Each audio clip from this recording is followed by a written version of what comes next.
Hello everyone, it's Kim here, and today I thought I'd bring you along while I work on my friendship journals. I'm going to do this in stages, and I'm going to stop and start, but I'll try to take you along for the ride.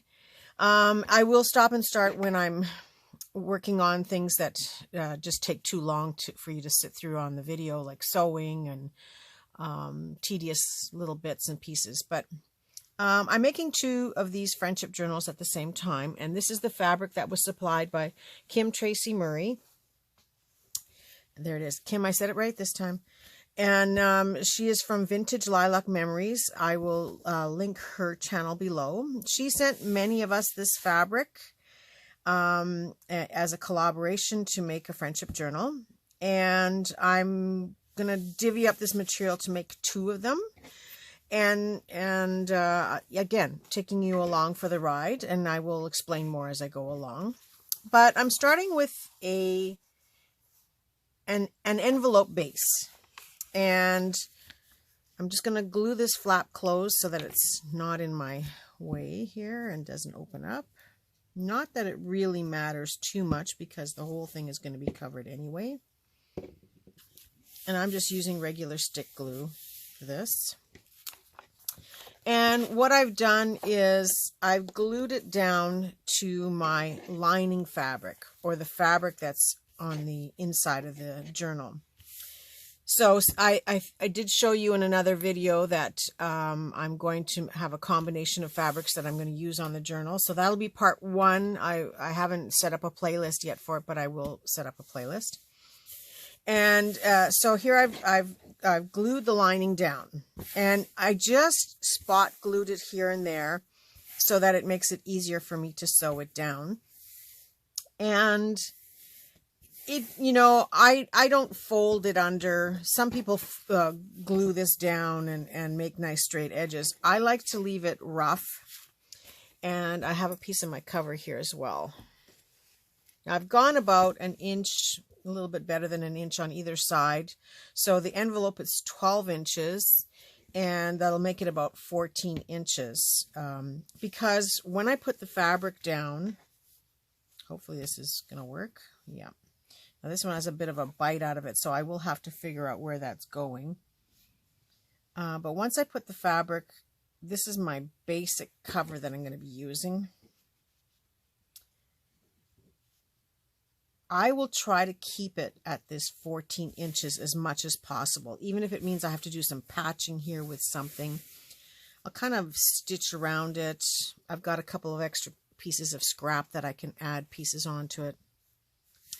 But I want to keep it around 14 inches. So even though the envelope ends inside here a little bit before that, I will decorate these edges and add some trims and all kinds of things to make it look pretty so that I can have the extended size of journal.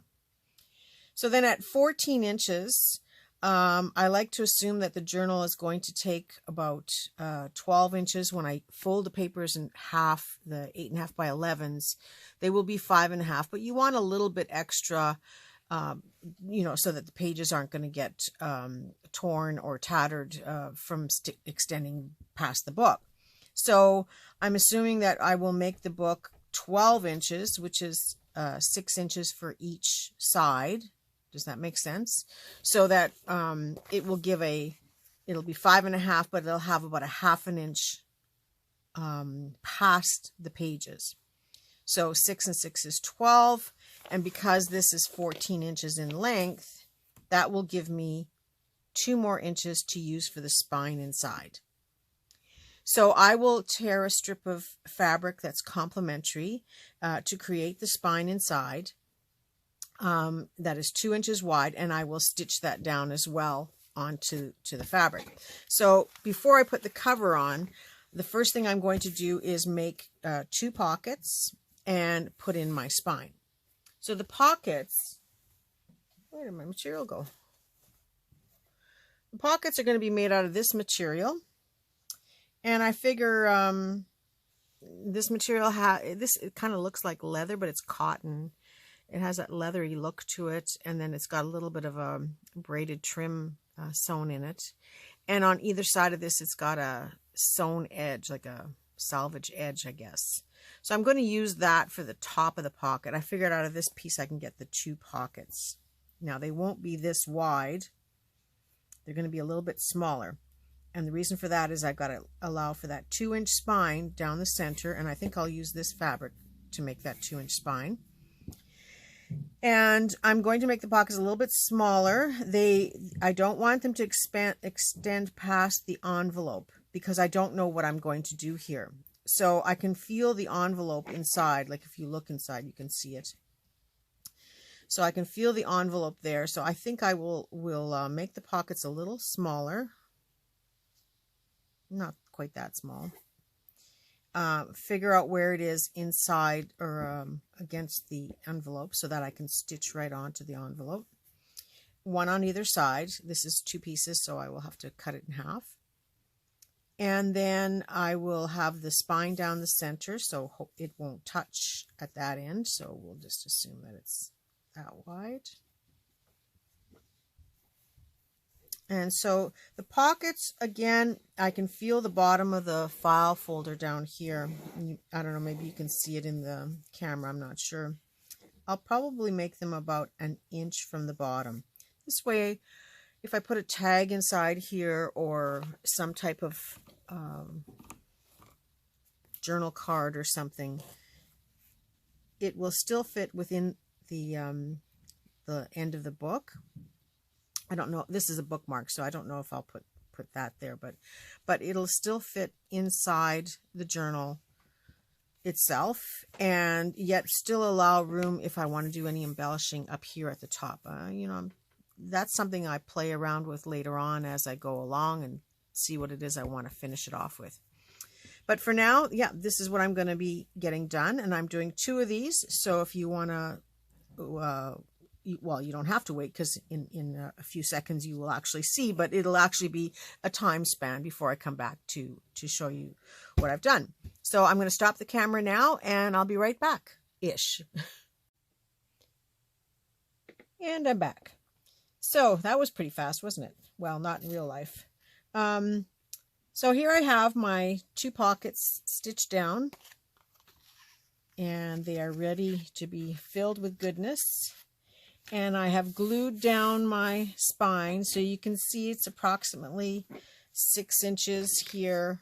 There's going to be a little bit of trimming and adjusting as I go along. And yeah, this one's 6 inches. And this is about a 2-inch spine. So that takes me to 14 inches across.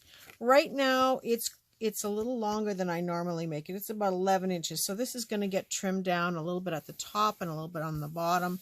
But I will do that as I'm going along with the journal. And that's why the pockets were made or stitched above the envelope. About, well, this is about 3/4 of an inch. I usually just eyeball it. And I kind of know where I want to end up in the end. And so this is where the envelope folds here. So you can see it's pretty close to the end of the envelope, but staying away from the spine. Because once you start folding this, you don't want things right up against the spine as much as possible, because you want to allow room for the book and for the pages. So same with on this side. Once I fold the envelope down a little bit, or the fabric down to the envelope, you can see it's close to the edge there, and about 3/4 of an inch from the bottom here. The envelopes are probably not perfectly the same size. They are done with rough edges on the outside. They're just a patch pocket. The only thing I kept was I kept the salvage edge along the seam or the edge of the fabric, because I thought that was a great way to finish the seam. And, you know, this way it can handle things going in and out all the time, and it's finished. And it is a very neutral color right now, because I will add more color and incorporate more of this into the journal on the inside once I know what I have for fabrics.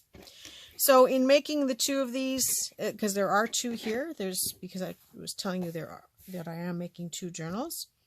So in making the 2 of these, these are the scraps that I have left over so far. and this will just go into the pile for clusters and for embellishing, so I don't throw anything away until I am finished. And even then, when I'm finished, I will use these bits and pieces in a snippet roll for further projects, for additional projects. So if I turn this over on the other side now, you can see that the only thing that's really stitched and my rough edges here are the pockets, and nothing else is stitched. The spine is just glued down. And the reason I'm gluing down this, or not gluing down the spine, is this will help to hold the cover. Once I put the cover, it'll hold all of the cover and together. And then my stitches for the spine will be on the outside as a guideline on the outside for decorating. Done with brown thread because the basic cover is brown, but I will probably change colors as I go along depending on what I'm doing. And yeah, so now my next thing is to get the covers themselves put down. Because now that the pockets are on here, let's take this other one out from underneath. Now that the pockets are on here, I can pretty much do all my sewing. And because this is the outside, although by the time I'm done, I don't think you're going to see much of it. I've got this little tiny bite. I don't know if I'm going to have it in this corner or up at the top. I haven't decided yet. And you can see that my fabric is a little bit smaller than the lining itself, and that's okay because I will be doing some trimming and adding other materials on here, so I'm really not concerned about the cover being less than what the lining is. As long as it is reasonably even around the envelope. This will get now stitched down, and it'll be roughly stitched. I will try to catch the envelope itself underneath here. So there will be a little bit of gluing just to hold it in place. So my next thing is to just catch this basically first, and the spine, and then the next part will be the decorating and figuring out how this is going to look on the front. What's going to happen is I'm going to have a set of stitches that go around the envelope but are away from the edge of the lining. So my decorating and trim on the inside will cover that up afterwards as I go along. But the reason I want to catch the envelope and the cover and the lining all together is this will secure the whole project, and I will still add more trims and fun things around the edges afterwards. So that's where I'm at now, is to glue down these, or to stitch down this cover on top with using a little bit of glue to hold it in place, and then stitch it down. And I will come back and show you more. Okay. Hang on, I'll be right back. And I'm back now. I've stitched all the two covers, so they are stitched all the way around the edge. This one is, I don't know if you can see where I had to do a little patch here. If I turn this over way in the corner there, you can see this. There it is. This little patch that I added on. Remember, there was a little bite taken out of the cover. So I patched that up. You hardly can tell, right? And so then I stitched down the center of the spine all around. So this is now good to go. Now this cover was a little bit short along the 14-inch sides. So I patched it by adding a piece of that brown fabric that I had, the one that I used for the pockets, on both sides. I kind of like this fringy part, so this is going to be the front of the book, I think. You know what? I may not even see this by the time I'm done, but this is the side I'm liking for the front. And then if you were to look at my spine, it is a 2-inch spine. It takes some maneuvering and pushing and pinching to get the spine to fold. But if you look at my spine, you'll see that my stitches kind of went this way, sort of on an angle, because it's a little bit wider down here where I had stitched the spine. And same with here. They start off in the edge of the book, but then they technically end up on the front cover. It's always going to be like that. I may not have cut the strip perfectly straight. I may have not glued it down perfectly straight. I may not have sewn it perfectly straight. So you can't be too hard on yourself when you're building a cover like this. This is just a guideline. This inside part of the spine is just for me to use as an extra thickness when stitching the signatures in. And yeah, it could be a little bit wonky donkey. I don't know. But by the time I'm finished, you won't see that. And also there's always going to be a little bit of buckling where, you know, the fabric is pulling one way and your other fabric is pulling the other way. So yeah, there's going to be some odds and ends spots where it buckles. But by the time I'm done this cover, you're not going to see that. So all I'm trying to say is don't be too hard on yourself when you're making a cover and things don't line up perfectly. You may have to trim it and chop it. I did have to trim it. I trimmed from the height. Right now it is sitting at about 10 inches. I really should bring it down to about 9, but I'm going to play around with it a little bit more before I decide on what to do there. So I only stitched the outside edge on the top and the bottom because I want to wait and see what it is exactly I want to do. So I can feel the file folder right here. So once I get a little closer to knowing exactly what I want to do, I will go back and restitch that and trim it. But for now, I just wanted to show you that this is finished. The pockets are done. You saw that in the last portion. And the cover is now folded and ready to start working a little bit more seriously on. So same with this one. You know, this is the second one, so you learn by experience, right? The first one was a little bit of a patch job. This one, the fabric goes right to the end, so I'm happy about that on both sides. I did use the fabric itself, which I never thought of the first time around, but went back and fixed it. But I used the fabric itself, these diamond shapes in here, to be my guide for folding, which turned out well because the stitching is again a little bit off. And it can be just about anything. You know, in my case, it was just probably poor lighting and not paying attention. But I don't like to measure. I do things approximately. I do things visually so that, you know, there are no rules. There are no mistakes. So it's just a matter of realigning it. And I know by the time I'm finished, you're not going to see this stitching. And if you do, you're certainly not going to notice by the time I'm done. So this is my second one. It looks a little bit nicer. Again, it's still sitting at 10 inches. So yeah, 10 1/8 on this one. Yeah, not quite an eighth, but so I will trim it down another 1/2 inch on either side, or an inch from the top or bottom. But it'll all depend on where the file folder is sitting. In this case, it's pretty close to the bottom, so I'll trim from the top, I think. But I will play around with that off camera. And so now the thing is to decide how am I going to decorate this cover? Well, I did show you in a previous video that I had this piece of fabric, and it has a beaded, it's a sari fabric. It has a beaded trim on this edge here, as well as on this edge. Now, I think that would have been the neckline because it's got a little bit of a curve in it. But my thought is to just have a little bit showing on the top with possibly a little bit sort of raggedy torn across the top, so because you can see through it. So it does mean, like in this case, there's a bit of a hem, so I can just pinch that closed and glue or stitch it down once I decide on the length of the book or the height of the book. And then on this corner, I will probably have to cut it a little bit further, and it will disrupt some of these beads.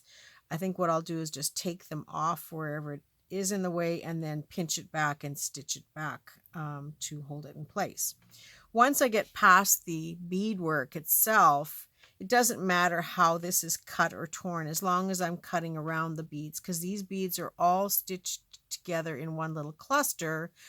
They don't go from one to the next. They're far enough away that they finish the cluster, and then restart a new one. So in that case, it doesn't matter how I tear this afterwards. I'm not going to lose any more beads once I've closed off those two ends.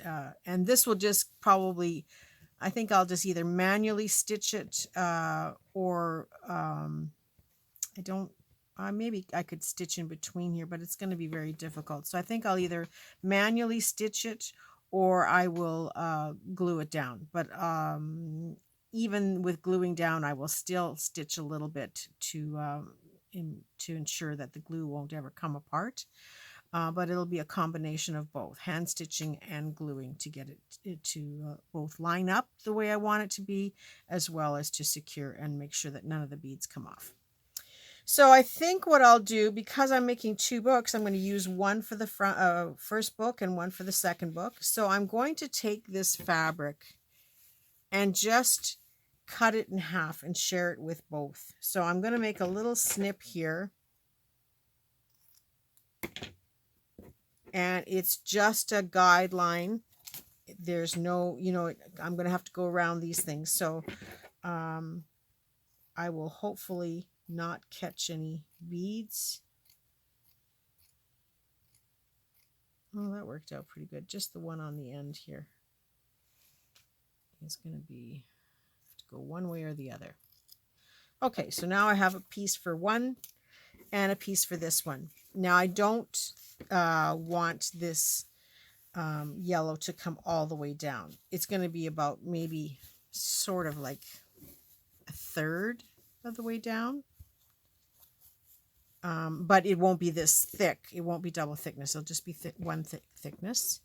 And then I want a piece of this to be in here, because this is the main fabric that we're using. But I do also like the brown. So I have to decide what it is I want to put in here and how much I want to use. And I think I mentioned to you that there is a lot of fabric here. There's enough to make 2 books. So I think what I will do is one will get 2 of these panels and the other will only get 1 of the panels.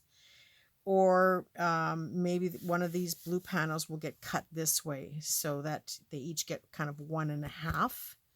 So I think I'm going to tear from here.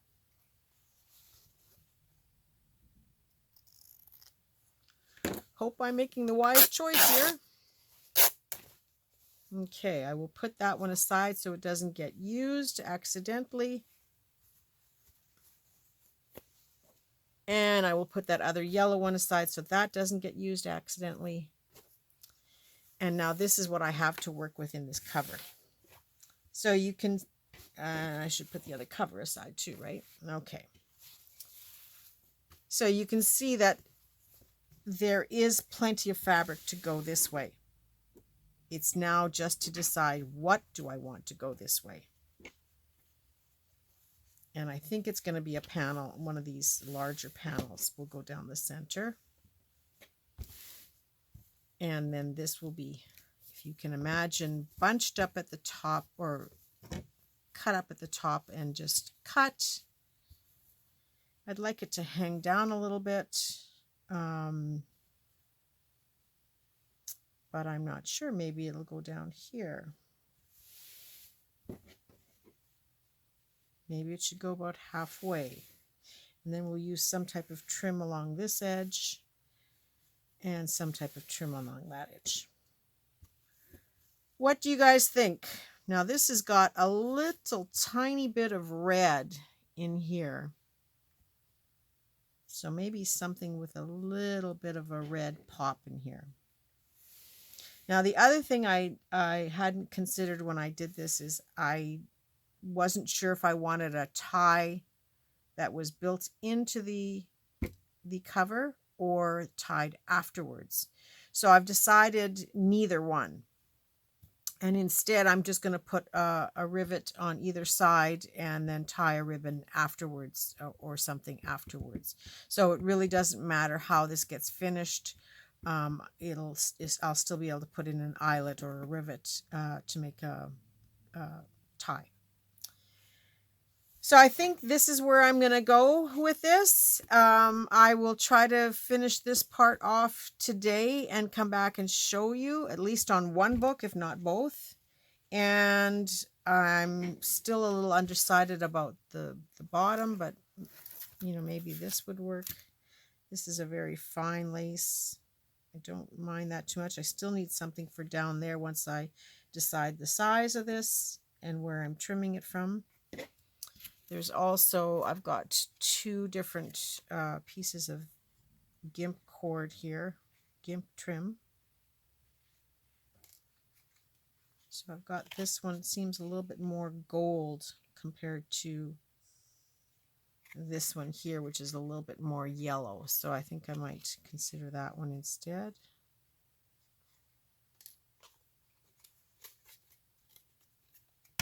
So perhaps there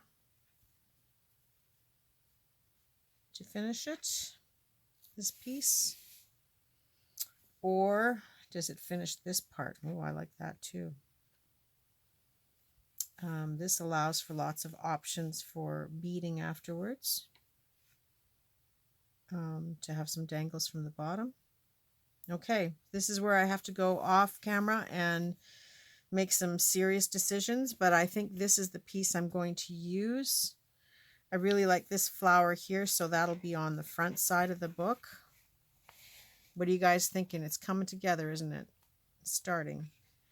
I really like this along the bottom, so maybe we either have to leave a frayed edge, which is okay too. I can always stitch some pearls or something on there afterwards, or something to enhance these other colors. But I'm really starting to like this book. I don't know what's going to come along the sides yet, but I'm really starting to like this. So I'm going to leave it at that for today.